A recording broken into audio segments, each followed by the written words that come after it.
નમસ્તે વિદ્યાર્થી મિત્રો, હું યશા ગડન મા આશાપુરા વિદ્યા સંकुलના ऑनलाइन टीचिंग में आपનું स्वागत है। तो विद्यार्थी मित्रों, हम कक्षा 12वीं का दूसरा पाठ देख रहे थे, नमक का दारों का। तो हम आगे का पाठ पढ़े उससे पहले हमने जो थोड़ा पाठ समझा था उसका पुनरावर्तन कर ले। विद्यार्थी मित्रों, हमने अगले पाठ में देखा था कि नमक के दारोगा पद के लिए कई लोगों को लालच होती है। वंशीधर को नमक के दारोगा पद पर नियुक्त किया जाता है। वंशीधर ईमानदारी से काम करते थे, इसलिए उन्होंने सभी लोगों को आकर्षित किया था। एक बार रात को नावों का जो पुल बना हुआ था उस पर कुछ हलचल होती है। वहां से कुछ गाड़ियां जा रही थी। वंशीधर ने पूछा कि यह गाड़ियां किसकी है। तब उन्हें उत्तर मिला कि पंडित अलोपीदीन की। पंडित अलोपीदीन एक प्रतिष्ठित व्यक्ति थे। वंशीधर के जांच करने से पता चलता है इस गाड़ियों में नमक भरा हुआ था। तो विद्यार्थी मित्रों, अब हम आगे का पाठ देखते हैं। पंडित अलोपीदीन सजीले रथ पर सवार कुछ सोते कुछ जागते चले जाते हैं। अचानक कई गाड़ी वाले घबराए हुए आकर जगाया और बोले, महाराज, दारोगा ने गाड़ी रोक दी है और घाट पर खड़े आपको बुलाते हैं। पंडित अलोपीदीन का लक्ष्मी जी पर अखंड विश्वास था। वह कहा करते थे कि संसार का तो कहना ही क्या, स्वर्ग में भी लक्ष्मी जी का ही राज्य है। उनका यह कहना यथार्थ था, यानी कि सत्य था। न्याय और नीति सब लक्ष्मी जी के ही खिलौने हैं। इन्हें वह जैसे चाहती है वैसे नचाती है। लेटे ही लेटे गर्व से बोले, चलो हम आते हैं। यह कहकर पंडित जी ने बड़ी निश्चिंतता से पान के बीड़े लगाकर खाए।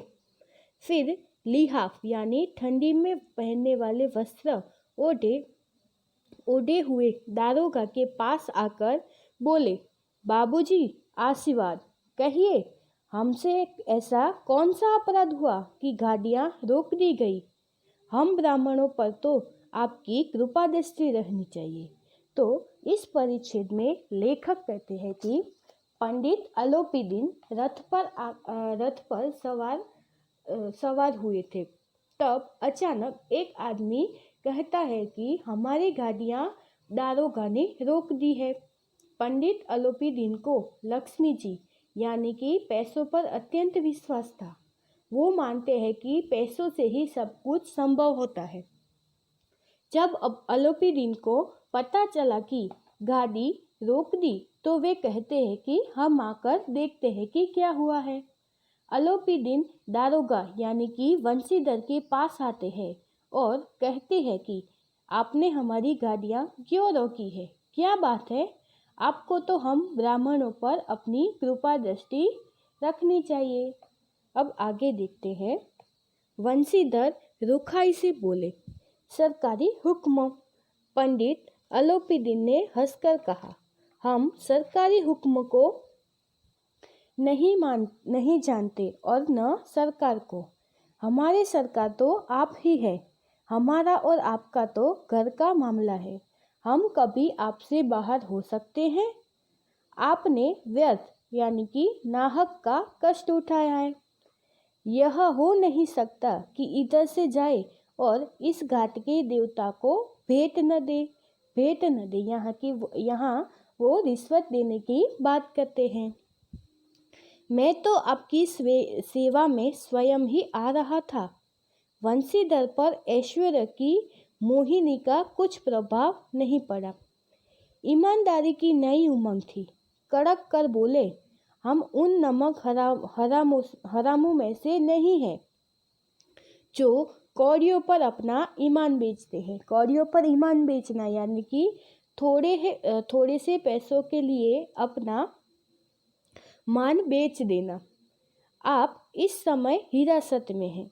सवेरे आपका कायदे के अनुसार चालान होगा। चालान यानी कि कार्रवाई होगी। बस मुझे अधिक बातों की फुर्सत नहीं है, मुझे अधिक बातों का समय नहीं है। जमादार बदलूसी, तुम इन्हें हिरासत में ले चलो, मैं हुक्म देता हूँ।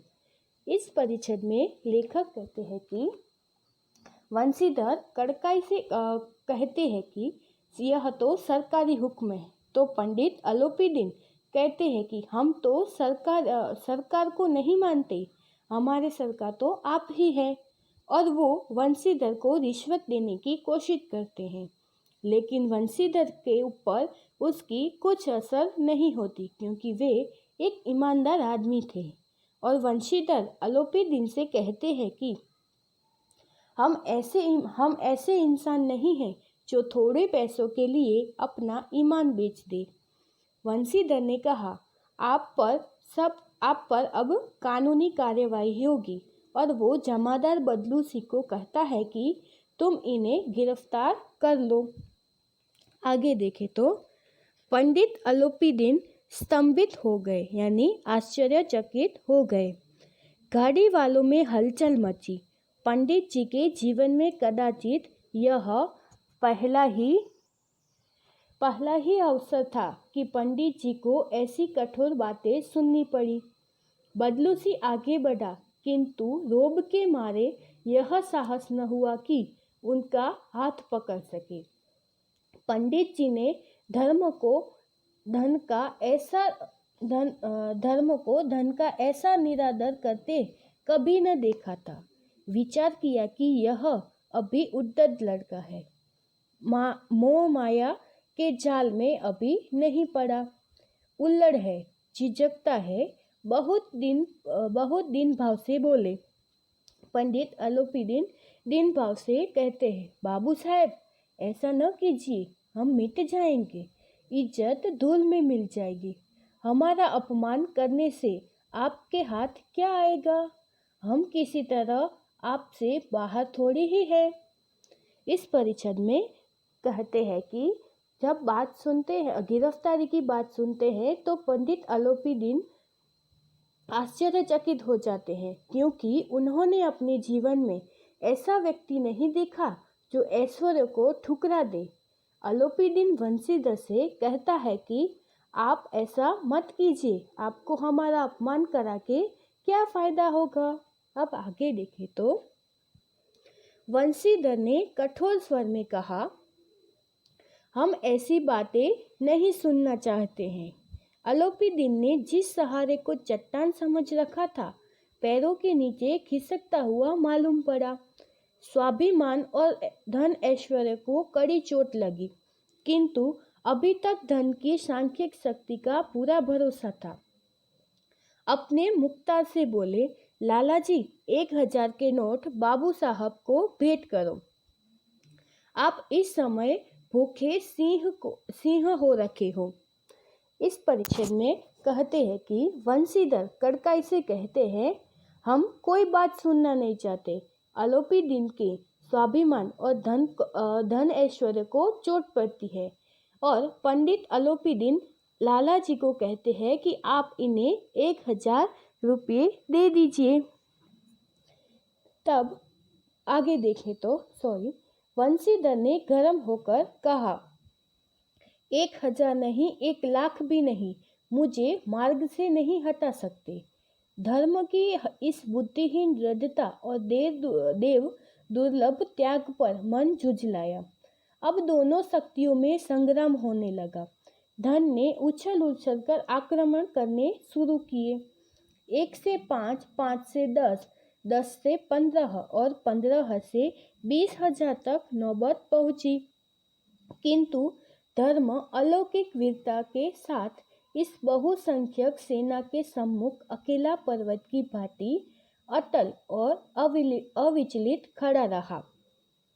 यहाँ पर कहते हैं कि वंशीधर गुस्सा हो जाता है और कहता है कि 1000 क्या 1,00,000 रुपये भी मेरे को नहीं हटा सकता। पंडित अलोपीदीन कीमत बढ़ाने गए, लेकिन फिर भी वंशीधर पर्वत की तरह खड़ा रहते हैं, वो जरा भी लालच में नहीं आते हैं। अलोपीदीन निराश होकर बोले, अब इससे अधिक मेरा साहस नहीं।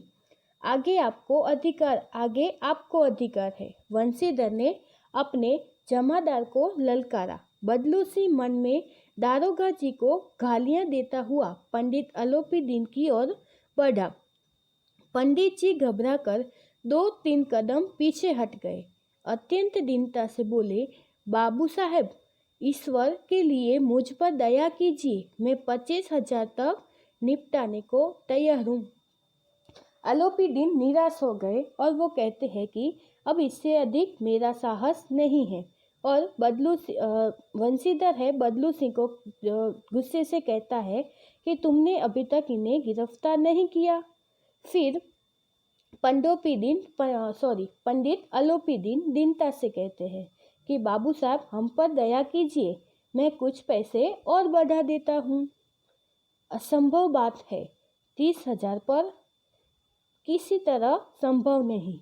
क्या 40,000 तक? 40,000 पर भी नहीं? 40,000 नहीं, 40 लाख पर भी संभव नहीं है। बदलू सिंह, इस आदमी को हिरासत में ले लो। अब मैं एक भी शब्द नहीं सुनना चाहता। धर्म ने धन को पैरों तले कुचल डाला। अलोपीदीन एक हष्ट-पुष्ट मनुष्य को हथकड़ियां लिए हुए अपनी तरफ आते दिखाए। चारों ओर निराशा और कातर दृष्टि से देखने लगे। इसके बाद यकायक मूर्छित होकर गिर पड़े।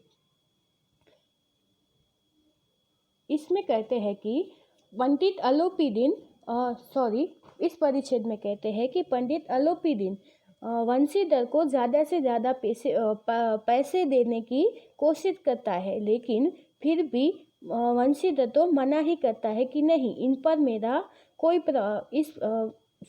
इस पर मेरा कोई प्रभाव नहीं पड़ेगा। और बदलू सिंह को कहता है कि तुम इन्हें गिरफ्तार कर लो। अलोपीदीन एक हष्ट-पुष्ट मनुष्य को हथकड़ियां लेके अपनी तरफ आते देखते हैं और चारों ओर निराशा छा जाती है। और बदलू सिंह है, वो अलोपीदीन को गिरफ्तार कर लेता है।